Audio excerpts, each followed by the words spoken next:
Yes, guys, welcome back to the channel. Welcome back to brand new video. This is the latest Arsenal news and transfer news. It's a breaking story. Brentford have officially confirmed that they are not selling Ivan Toney in this January transfer window. Thomas Frank, the manager, has confirmed that they have a couple of problems in attack. They would love to add another player, actually. So it doesn't make any sense for them to sell one of their best attackers right now. And he also says that if anyone is going to sign him, it is going to take something astronomical, something really big. They don't think they will get such an offer on the January transfer market, and therefore, come the end of the January transfer window, he's going to be a Brentford player. Hit the like button, subscribe to the channel. What do you think about this story? It's a big one in terms of Arsenal, because that now means that we don't have a willing seller on the other end.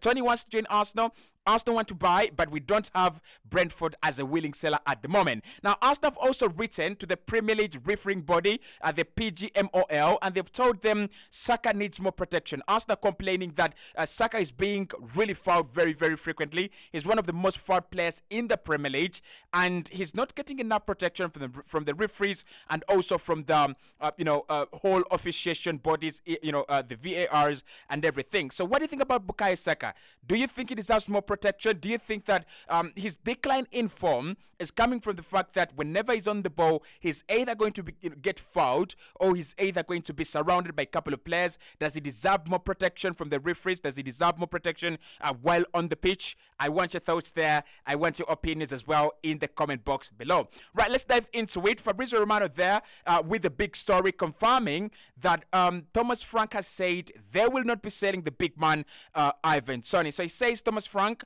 has announced Brentford have no plans to sell Ivan Toney in January. Yes, he is going to be staying at Brentford.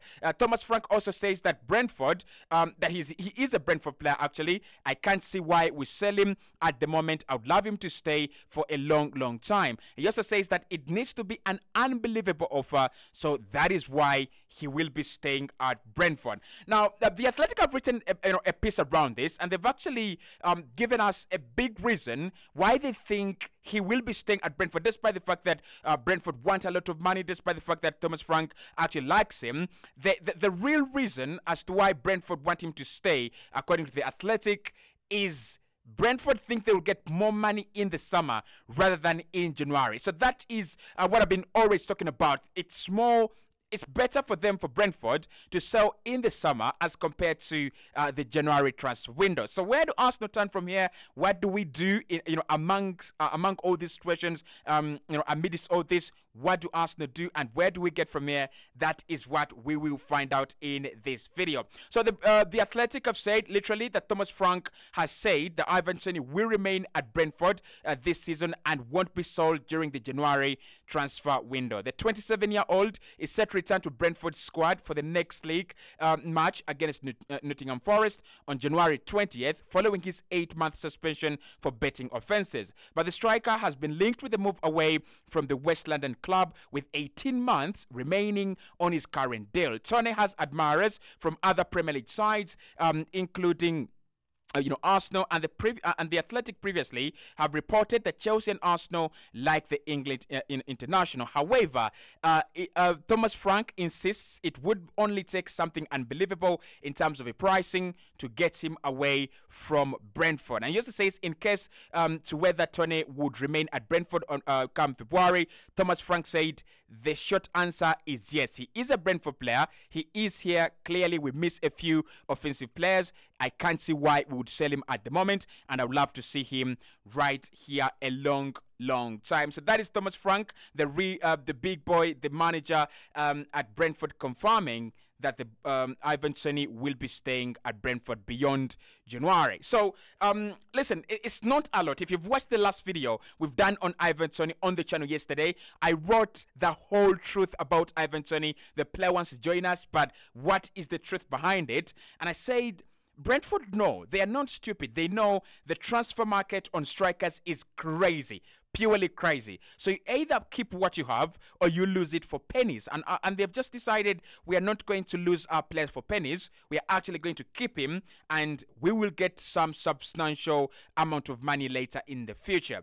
So let's dissect this into two ways. Number one, the managers there says that they think They cannot get the unbelievable price that they want. And secondly, they are short, right? They don't have a reason to sell Ivan Toney this January transfer window. They are short in attack, and I think that is true. When you look at Brentford, their biggest problem this season is scoring goals, right? They do concede a couple of goals, but being that mid-table side, they will play a couple of sides above them: Aston Villa, West Ham, Arsenal, Man City, Liverpool, Chelsea, Man United. So expect them to concede a lot of goals because always their opponent is going to be someone from either above them on the ledge or someone below them, someone who is almost at the same level, a club that is always at the same level. So they have to be prepared to concede goals, right? You don't expect them to concede 18 goals in 18 games or 20 goals in 20 games. They're going to concede 35 plus in a whole, in a whole 19 games, or about even 40 games, 40 goals in 38 games. So how do they actually balance that? They balance that by scoring goals, and that has been the problem at Brentford. Thomas Frank says that they have a few offensive players missing, and therefore it doesn't make any sense for them to sell. Listen, Johan Wissa and Brian Bemo have done a good job without Ivan Toney. But the job has clearly not been good enough because the club right now is flirting with relegation and they are desperate. I tell you this, they're absolutely desperate to keep Ivan Toney because that is the only line they can actually call and they're sure of an answer. That is the only line they can call into, and they know this guy will come in and will score goals, and it is absolutely guaranteed. So the second line I want us to talk about is it will take something unbelievable. So they're not completely shutting the door. And as an Arsenal fan, I don't think that really makes a lot of sense to me. I don't think that should make a lot of sense to you when they say it will take something unbelievable, something undeniable, something you can't reject. Because again, Arsenal don't have something they can't reject. Arsenal cannot place anything unbelievable, undeniable on the table. The best we can go is 50 million, probably even less than that. So at the moment, they have ruled us out. But I'm asking a question. Have they decided they will not sell completely, or have they left the door a little bit open to the likes of Chelsea, who might have the 100 million euros this January transfer window? I mean, there's a big question there. Remember when Arsenal tried to sign Mikhailo Modric in January last year? We had a spending limit. We had an ultimatum, and we said we will not spend above this. We had a ceiling, and Chelsea didn't have that ceiling, or they had a ceiling, but then it was higher than our ceiling. So what they did, they came in there and they went above us. So we wanted to pay around 65 million. They paid around 75, and they got the deal done. So is the door completely closed on Ivan Toney, or is it still open to the likes of Chelsea? I think it's still open. I think still open because if Chelsea dare lose their next game on the 20th or 21st, I won't be surprised to see them running in the market trying to sign a striker, because that is what happened last January. They lost, I think, 1 or 2 games. They went in for Joao Felix, they went in for Mikhailo Modric, and they also signed Noni Madueke in one window in a space of 7 days. Like, the scattergun approach was crazy from Chelsea. So I won't be surprised for Chelsea to do a late bid on Ivan Toney. I won't be surprised for Chelsea to go, we need a striker. Ivan Toney is available. You want something unbelievable, and therefore, we are going to give you that. We're going to go 90, 100 million. So will Brentford turn down 90 million? I don't think so. I don't think they have the balls. I don't think they have the resolve to turn down 90 million. Are they going to turn down 100 million? Worst case scenario? Again, I don't think they can, right? So it's a story we need to watch. Unless they give him that new deal before January ends. That is going to be the deal breaker, right? They're planning on a new deal. They're planning to insert a release clause in his contract. If they can give him a new deal, if they can go, Ivan Toney not for sale, signs a new deal, release clause 100 million, can be triggered in the summer, then it's done deal. It's still over, right? It's still over. The only way we can get him, the only way we can sign him is if we wait for the summer and trigger his release clause, okay? But it's a massive blow to Arsenal and our transfer plans, especially for January. I'm not really sure if Arsenal were planning on going all in on Ivan Toney, but if we were, it's a massive story. Like it's a big blow. If we were not, then it's a better one because it means that we can focus on the other players, right? I've always said that Arsenal don't need a 100 million pound signing, and I think also Glenn was saying this on the podcast last time. We don't need 100 million to get better at the moment. We don't need 200 million. We don't need a heavy signing. What we need is a guy who can do the job. And I know I sound like a joke, and I know I'm sounding like a Tottenham fan at the moment, but that is the truth. Arsenal might not be able to afford 100 million, but can we get a guy that can do the job? Can we get a guy that can score 17, 15 goals in the remainder of the campaign? If we can do that, yeah, I mean, they're always high profile, but I think Sahu Girassi has done it for Stuttgart in the first part of the campaign. If he gives us those goals, he might be the striker we are looking for. So Brentford, they're saying that he's not for sale. They are short in terms of attackers, and therefore they don't see a reason to sell. And that means that whoever wants him is going to have to pay something absolutely very, very astronomical. Arsenal, not being that club at the moment, I don't really think that we are the club to pay something astronomical. That means that we can look the other way. Now, this comes at a time when we are looking at Dusan Vlahovic. I don't think this is a coincidence. I don't think this is an abrupt story.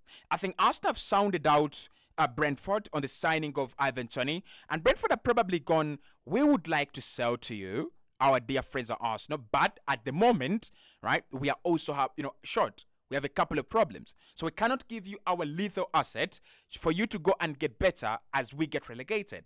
So if you can wait until the summer, if you can wait for his signature until 2024 June, July or August, then definitely you can have him. But right now in January, it's not doable. And that's why we're hearing the Arsenal are looking at other strikers. We are trying to sound out Victor Boniface at Leverkusen. We are talking to Dusan Vlahovic and Juventus. And we are also looking at all these opportunities on the loan market, right? Because Arsenal already know it was a deal that was going to be hard to do. We already knew it was a deal where the parent club didn't want to sell. Players interested, we would love to sign, but the parent club is not really interested. So what do? You literally move on, right? And the signs have always been there. I've been reporting about all these strikers. We'll do a story on Victor Boniface. So it means that Arsenal are already aware that Brentford are not willing sellers. Where will we turn? Vlahovic, Victor Boniface? That's going to depend on how well we sell, right? If we can sell quick and for good money, then we can afford Vlahovic and Boniface. If we cannot, then I'm sorry, we might be looking at summer transfer stories, booming around Arsenal this January transfer window. Right, so Arsenal have written an official complaint to the refereeing body, in the Premier League, the PGMOL, complaining about Saka's brutal opponents. So what Arsenal literally saying is that Saka is one of the most fouled players in the Premier League. He's sitting in position number 3 among the most fouled players in the Premier League. So Arsenal saying, can you give him some protection? Can we have some protection for our star boy? Can we have some protection for one of our most important players? And whichever way I think about it, I cannot disagree. I really can't disagree. I think we have seen players get protection.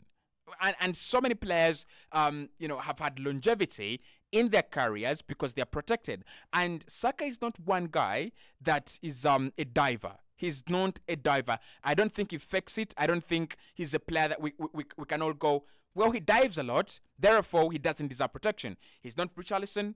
He's not Bruno Fernandes. Those two don't deserve any protection. Listen, they deserve protection because they're Premier League players, and an injury could be life-threatening and also career-threatening as well. But I think with Saka, the Premier League has got to listen to us. We're not asking for special treatment. We are not asking for, extra, referees on the pitch. We are asking that if he gets fouled, can we please, give him more protection? can we protect one of the best talents in the Premier League? I mean, Cristiano Ronaldo has been protected all his life, ever since he became a superstar. Messi, I don't know what to say. Sergio Busquets, I don't know what to say. And this is why there is an extra, longevity. There is extra longevity. The likes of Benzema, the likes of, Robert Lewandowski. These players are protected, right? You come close to them, it's a small knock, and it's a free kick, it's a yellow card, right? So for me, with Saka, England would benefit from protecting him. Arsenal would benefit from protecting him, and the Premier League as well would benefit from protecting him. The most marketable player at Arsenal right now is Bukayo Saka. Like, to be honest, he's the most marketable player, scoring goals, assisting, and doing the flair. So the Premier League are getting from his services. The national team are also benefiting. I just think it's logical. I just think it is common sense that if he's one of the most fouled players, then we actually protect him. But then the other thing I think Mikel Arteta needs to do is to protect Saka as well. There comes where you need to take him off in the 50th minute, 50th minute, 60th minute, or 70th minute, right? Try to protect him. He's your star boy. He's your most important player. Can you give him that kind of shield if the Premier League and the national team are actually not giving him the attention? So hit the like button, subscribe to the channel. It's a bad story that Brentford are walking away from the sale of Toney, but let's see what Arsenal will respond with, and let's see which striker is going to be topping the charts in the January transfer columns.